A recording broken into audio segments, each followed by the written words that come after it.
ni'mal maula ni'mal maula ni'mal maula wa ni'man nasir. Bismillahirrahmanirrahim. Ni'mal maula. Assalamualaikum warahmatullahi wabarakatuh. Ni'mal maula. Bismillahirrahmanirrahim. Alhamdulillahirabbil alamin. Hamdan yu'ti ni'amahu wa yukafi mazidan. Ya Rabbana lakal hamdu lijalla azimi sultanik. Allahumma salli ala sayyidina Muhammadin miftahi babi rahmatillah. Adna ma fi ilmillah. Salatu wa salaman damidan mulkillah. Wa ala alihi wa sahbihi wa sallim.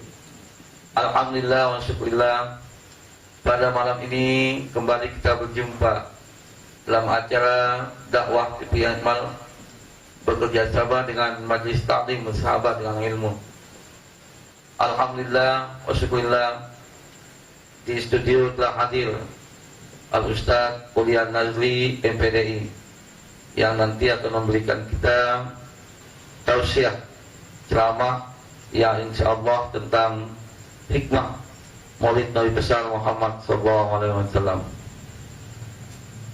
Salawat dan salam terlepas kehadukan perajungan alam Nabi besar Muhammad SAW yang telah mendidik umatnya dari alam kegelapan menuju alam yang terang benderang, dengan kata lain minal zulumati ila nur.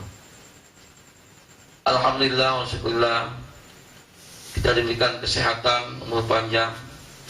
Dan langsung saja kepada Al-Ustaz Ulian Nazli MPDI, kami persilakan. Bismillahirrahmanirrahim. Assalamualaikum warahmatullahi wabarakatuh. Alhamdulillahi rabbil alamin. Wassalatu wassalamu ala asrafil anbiya'i wal mursalin Sayyidina Muhammadin wa ala alihi wa sahbihi ajma'in. Allahumma aslih ummata Muhammadin sallallahu alaihi wasallam wa farij an ummati Muhammadin sallallahu alaihi wasallam warham ummata Muhammadin sallallahu alaihi wasallam wansur wahfaz wa ayyid nahdatal watani fil alamin bihaqqi Muhammadin sallallahu alaihi wasallam. Rabbi shrah li sadri wa yassir li amri wahlul 'uqdatam min lisani yafqahu qawli. Amma ba'du.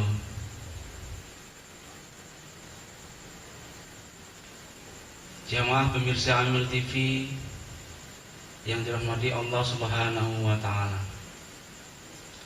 Bersyukur kita kepada Allah Subhanahu wa taala dengan melafazkan alhamdulillahirabbil alamin yang telah memberikan kita berbagai macam bentuk nikmat, terutama sekali nikmat yang paling besar adalah nikmat iman, nikmat Islam, dan didukung dengan nikmat kesehatan dan kesempatan, sehingga kita masih bisa melaksanakan kewajiban kita sebagai hamba Allah Subhanahu wa taala, yaitu bersama-sama belajar mengkaji ajaran Islam sebagai panduan kita untuk melaksanakan kehidupan di dunia ini. Kedua kalinya sholawat dan salam kita aturkan kepada junjungan kita Nabi besar Muhammad sallallahu alaihi wasallam dengan ucapan Allahumma salli ala sayyidina Muhammad wa ala ali sayyidina Muhammad. Semoga kelak di hari kiamat kita mendapatkan syafaatnya. Amin, amin ya rabbal alamin. Jamaah pemirsa Aimal TV rahimakumullah. Kembali kita di malam Senin ini melanjutkan rutinitas kita, yaitu program Majelis Ta'lim Bersahabat dengan Ilmu, untuk sama-sama mengkaji ilmu agama dengan tujuan sebagai bekal dan pedoman kita untuk melaksanakan ibadah kepada Allah Subhanahu wa taala.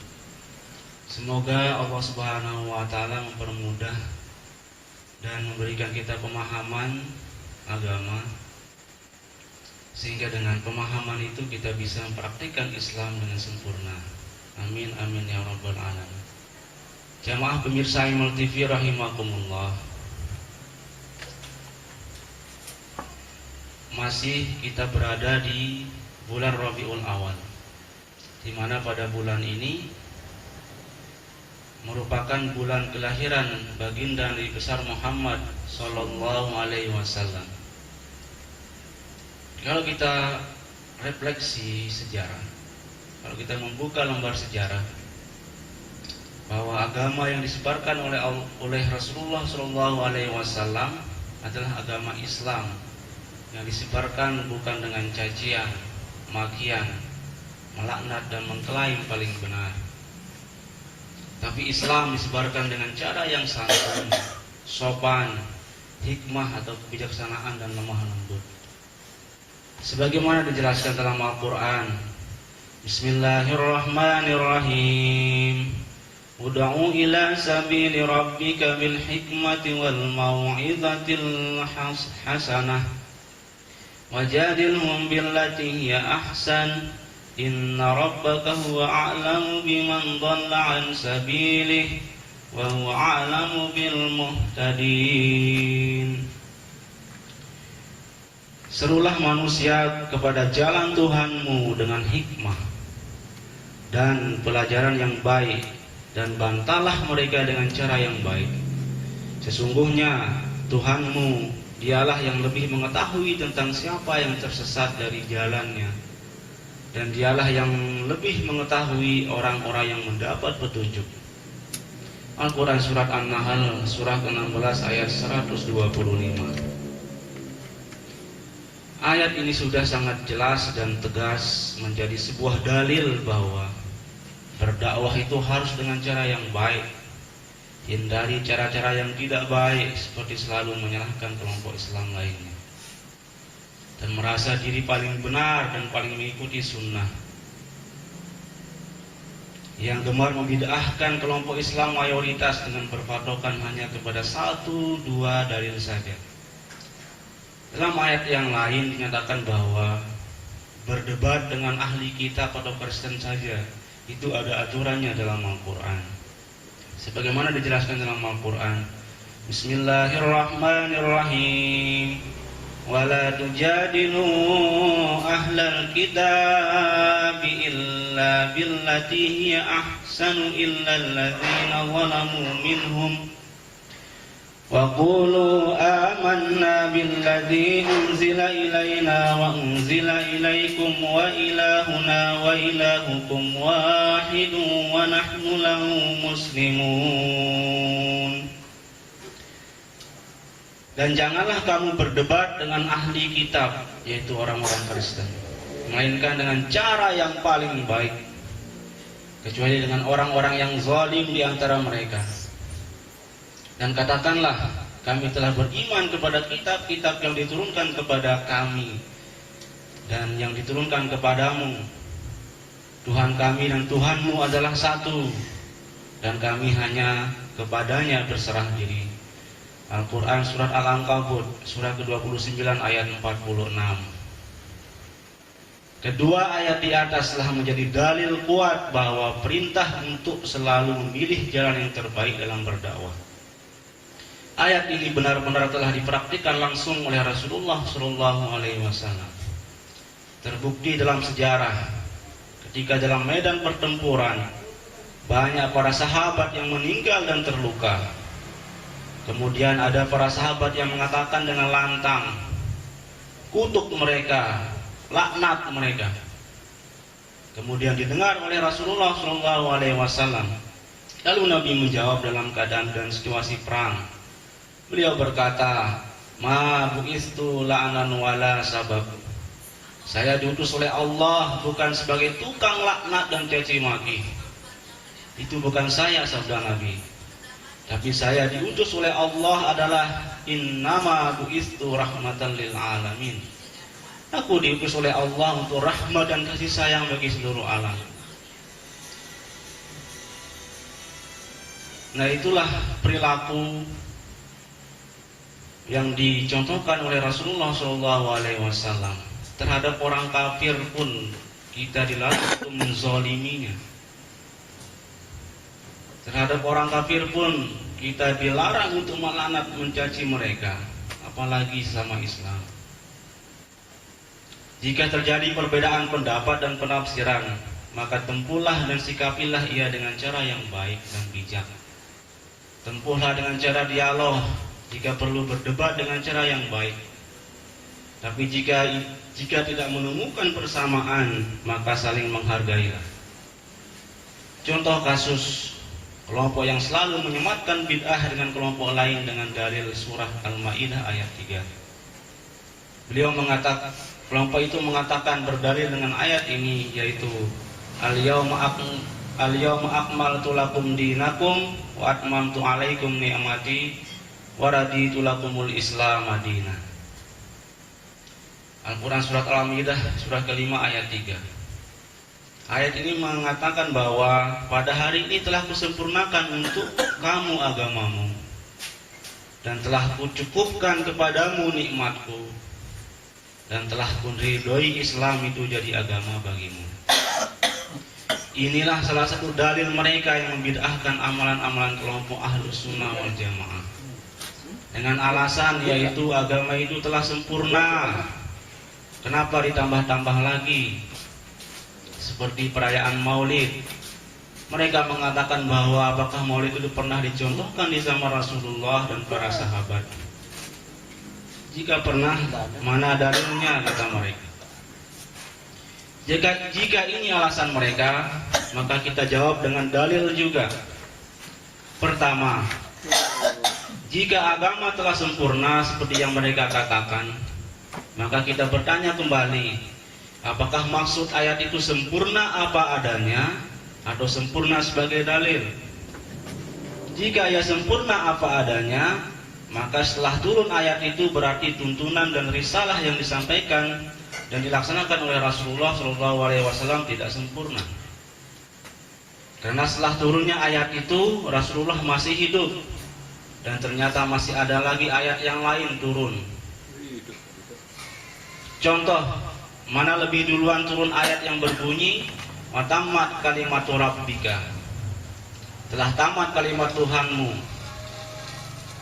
Kemudian mana lebih duluan turun ayat dengan ayat-ayat yang lain?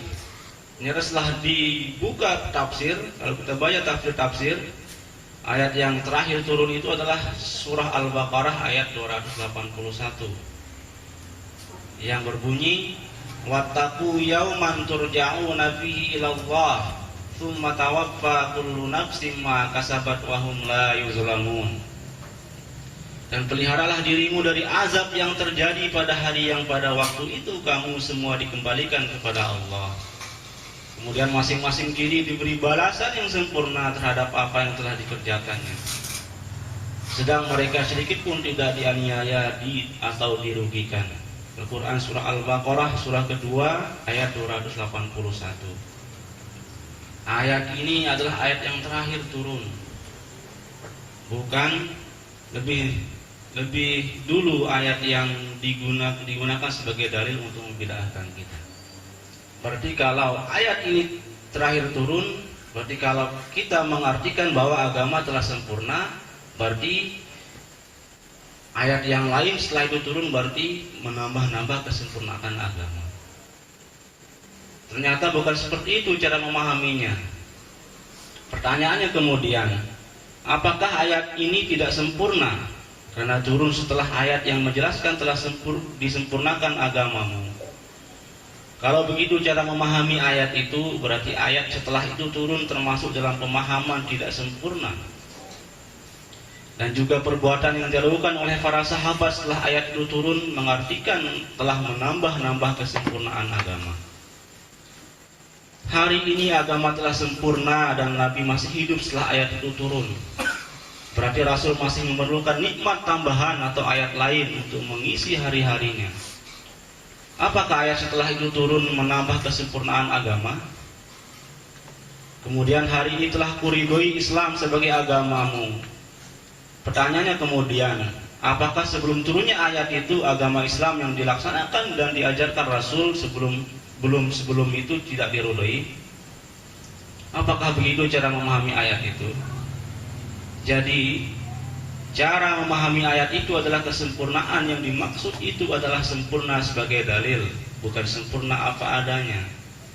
Karena ayat lengkapnya berbunyi, ternyata setelah dibuka selengkapnya ayat itu berbunyi, hurrimat alaikumul maitatu waddamu wa lahmul khinziri wa ma uhilla li ghairillahi bihi wal munkhaniqatu wal mauquzah sampai akhir.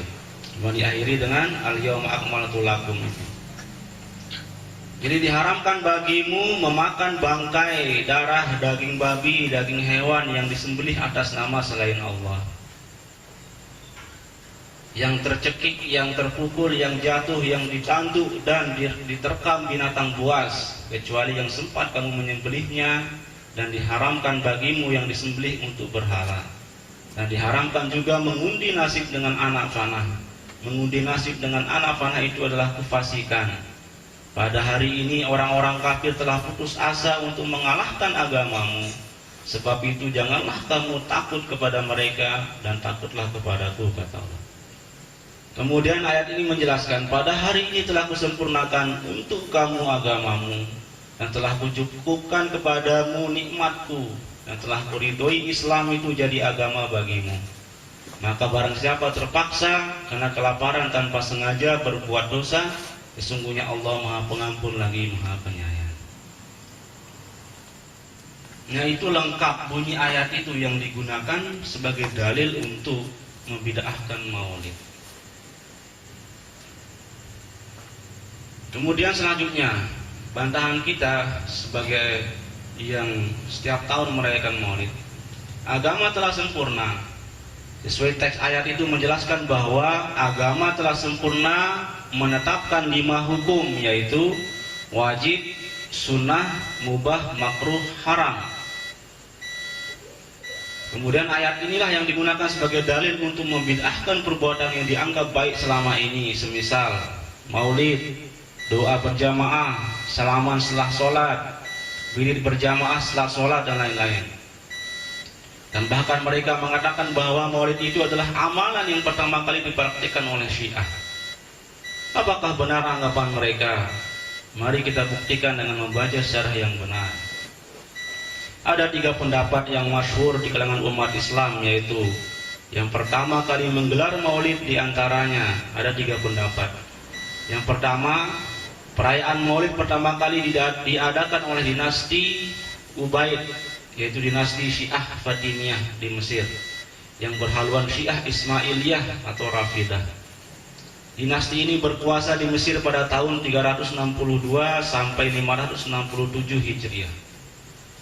Maulid mula-mula diselenggarakan di era kepemimpinan Abu Tamim yang memiliki gelar Al-Mu'izz Dinillah. Kedua, peringatan maulid dari kalangan Sunni pertama kali diselenggarakan oleh Sultan Abu Sa'id Muzaffar Kukabri, yaitu gubernur Ibril di Irak. Sultan Abu Sa'id hidup pada tahun 549 sampai 630 Hijriah. Pada saat maulid beliau mengundang para ulama, ahli tasawuf, ilmuwan, dan seluruh rakyat. Beliau menjamu tamu dengan hidangan makanan dan memberikan hadiah dan bersedekah kepada fakir miskin.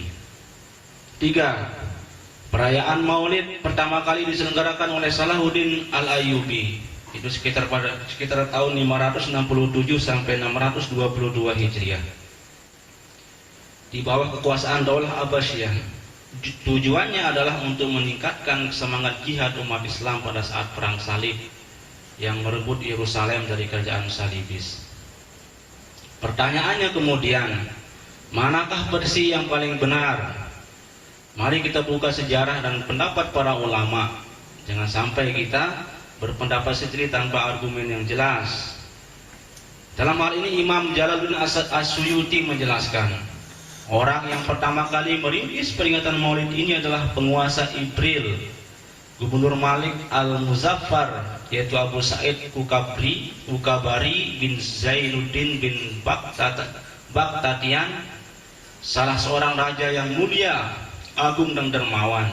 Beliau memiliki peninggalan dan jasa-jasa yang baik, dan dialah yang membangun Masjid Al-Jami Al-Muzaffar di lereng Gunung Kasyun.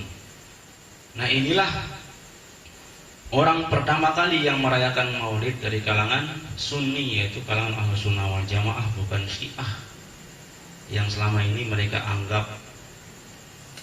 Selanjutnya, sempurna dalam ayat itu bermaksud sempurna sebagai dalil, karena yang menentukan kebolehan ibadah itu adalah dalil. Kalau ada dalilnya, dalil pelaksanaannya itu boleh dilaksanakan. Kemudian sebaliknya, jika tidak ada dalilnya maka tidak boleh dilaksanakan. Seharusnya yang ditanyakan itu adalah ada tidak dalil Maulid ini, bukan pertanyaan ada tidak dicontohkan di zaman Nabi atau para sahabat. Kalau ditanyakan ada dalilnya, Al-Quran menegaskan bahwa wazakir bi ayyamillah, ingatkan mereka pada hari-hari Allah. Tafsir ayat ini adalah ingatkan mereka dengan nikmat-nikmat dan karunia Allah. Ibnu Hajar Al-Asqalani dan Al-Haytami menjelaskan ayat ini, yaitu jika ayat ini menjelaskan tentang nikmat-nikmat dan karunia Allah, berarti melaksanakan Maulid itu boleh, karena nikmat dan karunia Allah paling terbesar adalah lahirnya Rasulullah sebagai rahmat bagi seluruh alam. Nah, inilah dalil kuat yang dijadikan dalil oleh Ibnu Hajar Al-Asqalani dan Al-Haytami yang membolehkan Maulid. Kemudian dalil-dalil Maulid selanjutnya. 1. Salahuddin Al-Ayyubi berdalil menggelar Maulid mengacu kepada Al-Quran surat Hud ayat 120. Bismillahirrahmanirrahim. Wa kullan naqussu 'alaika min anba'ir rusuli ma nuthabbitu bihi fu'adak wa ja'aka fi hadzal haqq wa maw'izatun wa dzikra lil mu'minin. Dan semua kisah dari rasul-rasul kami ceritakan kepadamu, dan semua kisah dari rasul-rasul kami ceritakan kepadamu, ialah kisah-kisah yang dengannya kami teguhkan hatimu. Dan dalam surat ini telah datang kepadamu kebenaran serta pengajaran dan peringatan bagi orang-orang yang beriman. Al-Quran surat Hud surah ke-11 ayat 120. Salahuddin Al-Ayyubi meneguhkan pendapatnya, yaitu Nabi saja diteguhkan hatinya melalui kisah-kisah rasul-rasul yang diceritakan dalam Al-Quran, apalagi kita yang bukan Nabi dan Rasul. Maka dengan dalil ini, dengan ayat ini, Salahuddin Al-Ayyubi mengumpulkan para tentaranya untuk berkumpul dan mendatangkan ahli sejarah, kemudian menceritakan kisah-kisah Rasulullah Sallallahu Alaihi Wasallam sebagai sebuah semangat untuk melakukan jihad. Nah, ini sederhananya. Jadi Al-Quran telah menceritakan kisah-kisah Rasul, tujuannya untuk meneguhkan hati Rasulullah. Apalagi kita sebagai bukan Nabi dan Rasul, surga belum jelas. Maka tujuan kita melaksanakan Maulid adalah untuk menceritakan atau mendengar kisah-kisah terbaik dari Rasulullah Shallallahu Alaihi Wasallam. Tujuannya supaya iman kita itu semakin bertambah. Ini sebagai dalil Salahuddin Al-Ayyubi untuk menggelar Maulid mengacu kepada Al-Quran surah Hud ayat 120. Dalil yang kedua yaitu surah An-Nisa ayat 164. Menjelaskan bahwa Bismillahirrahmanirrahim. Wa rusulan qad qasasnahum 'alaika min qablu wa rusulan lam naqsushum 'alaik wa kallamallahu Musa taklima. Dan kami telah mengutus rasul-rasul yang sungguh telah kami kisahkan tentang mereka kepadamu dahulu, dan rasul-rasul yang tidak kami kisahkan tentang mereka kepadamu, dan Allah telah berbicara kepada Musa dengan langsung. Nah ini, jadi Al-Quran sebagian isinya adalah berbicara masalah sejarah atau kisah-kisah para nabi dan rasul. Tujuannya sebagai pelajaran untuk mengambil tarbiyah yang terbaik dalam menjalani kehidupan. Ini Al-Quran, dan isi maulid itu adalah menjelaskan, menceritakan kisah-kisah Rasul.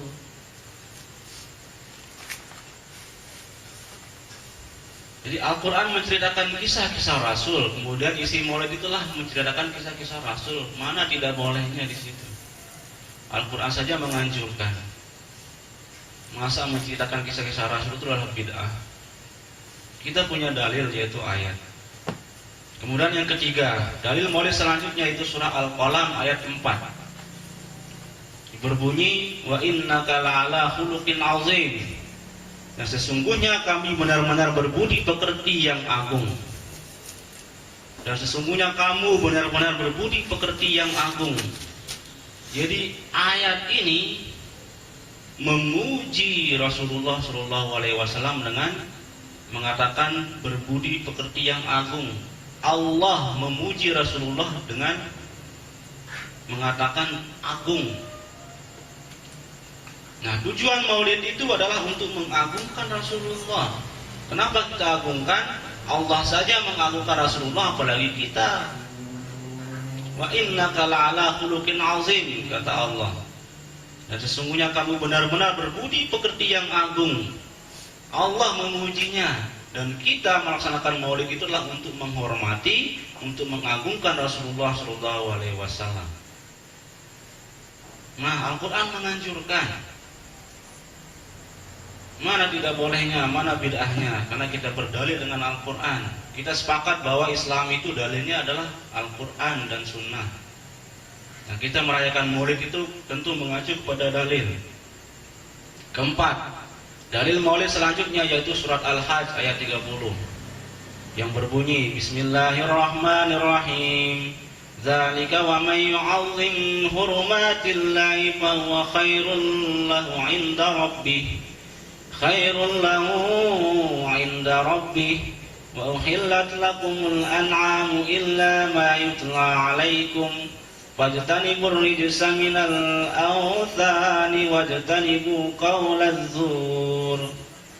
Demikianlah perintah Allah, dan barang siapa mengagungkan apa-apa yang terhormat di sisi Allah, maka itu adalah lebih baik baginya di sisi Tuhannya. Coba, ayat ini mengatakan barang siapa mengagungkan apa-apa yang terhormat di sisi Allah, maka itu adalah lebih baik baginya di sisi Tuhannya. Rasulullah itu yang terbaik nggak di sisi Allah? Dia yang terbaik. Kata Allah, barang siapa mengagungkan apa yang terhormat di sisi Allah, maka itu adalah lebih baik baginya di sisi Tuhannya. Jadi kita mengadakan maulid itu mengagungkan Rasulullah karena dia terbaik di sisi Allah. Jadi mana bid'ahnya? Karena kita berdalil dengan ayat. Ayat itu sudah jelas. Kemudian yang kelima, dalil maulid selanjutnya yaitu Al-Quran surah Al-Ahzab surah ke-33 ayat 6 yang berbunyi, Bismillahirrahmanirrahim. An-nabiyyu awla bil mu'minina min anfusihim wa azwaju ummahatuhum. Jadi Nabi itu hendaknya lebih utama bagi orang-orang yang mukmin dari diri mereka sendiri, dan istri-istrinya adalah ibu-ibu mereka. Jadi ayat ini merintahkan kita adalah Nabi itu hendaknya lebih utama bagi orang-orang mukmin itu. Kita beriman kepada Allah, yang kita utamakan yaitu adalah Rasulullah. Jadi kenapa kita merayakan maulid? Karena kita mengutamakan Rasulullah. Jadi tujuan kita melaksanakan maulid itu untuk menambah kecintaan kita kepada Rasulullah. Dan ayat ini menjelaskan, memerintahkan kita untuk mencintai Rasulullah, dan lebih kita mencintai daripada kita mencintai istri, anak, dan keluarga kita. Seharusnya kita mencintai Rasulullah yang utama dan utama. Dan ini perintah dari Allah, an-nabiyyu aula bil mu'minina min anfusihim. Nabi itu hendaknya lebih utama yang kamu cintai bagi orang-orang mukmin dari diri mereka sendiri. Ini tujuan kita melaksanakan Maulid itu adalah untuk menambah kecintaan atau mahabbah kita kepada Rasulullah Shallallahu Alaihi Wasallam. Dan ini perintah Allah dalam ayat.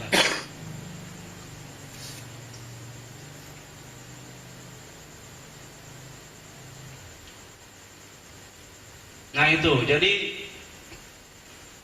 yang selama ini yang mereka jadikan dalil untuk membid'ahkan kita, yaitu Al-Quran surah Al-Ma'idah ayat 3, itu ternyata tidak benar. Jadi konteks ayatnya saja itu sudah keliru. Maka pelaksanaan Maulid atau perayaan Maulid yang kita laksanakan setiap tahun itu adalah sunnah bagi Ahlussunnah wal Jamaah. Kenapa? Karena di dalamnya ada pengajian, di dalamnya ada Al-Quran, di dalamnya ada sholawat, di dalamnya ada silaturahmi, di dalamnya ada sedekah. Mereka mengatakan kullu bid'atin dhalalah wa kullu dhalalatin finnar. Itu adalah bid'ah. Mana bid'ahnya? Al-Quran itu kan baik, sholawat baik, semuanya sudah ada dalam agama. Yang dilarang itu tidak ada dalam agama. Yang kita laksanakan selama ini semuanya ada dalam agama. Oleh karena itu, kesimpulannya adalah perayaan Maulid itu tujuannya baik dan itu sudah dilaksanakan oleh mayoritas umat Islam di dunia. Dan perayaan Maulid terbesar yang ada di dunia selama ini yaitu yang digelar oleh Reuni 212. Itu perayaan Maulid terbesar di seluruh dunia. Itu Reuni 212 yang diselenggarakan, yang dirangkaikan dengan Maulid Nabi Muhammad SAW. Jadi kita merayakan Maulid itu adalah mayoritas, yang membid'ahkan Maulid adalah minoritas. Dan yang menganjurkan Maulid itu adalah ulama besar yang kita turuti, yang kita anuti, yaitu Abu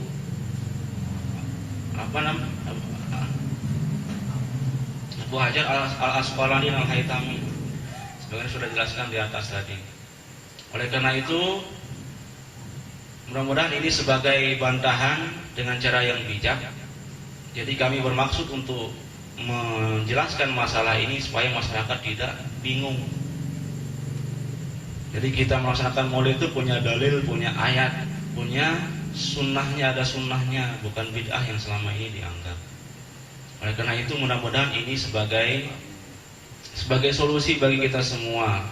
Jadi perbedaan itu jangan diperuncing ke permukaan. Biarlah kita berbeda dan jangan saling menyalahkan dan mengklaim diri paling benar. Marilah kita sama-sama menghargai perbedaan. Oleh karena itu kami dari Majelis Taklim Bersama dengan Ilmu, mudah-mudahan dengan argumen-argumen ini menambah pengetahuan kita selama ini, dan mudah-mudahan berkah di sisi Allah Subhanahu wa taala menjadi amal ibadah kita untuk bekal di akhirat nanti. Amin amin ya rabbal alamin. Saya akhiri dengan wallahul muwaffiq wal hadi ila sabilir rasyad. Wassalamualaikum warahmatullahi wabarakatuh. Demikianlah tadi ceramah.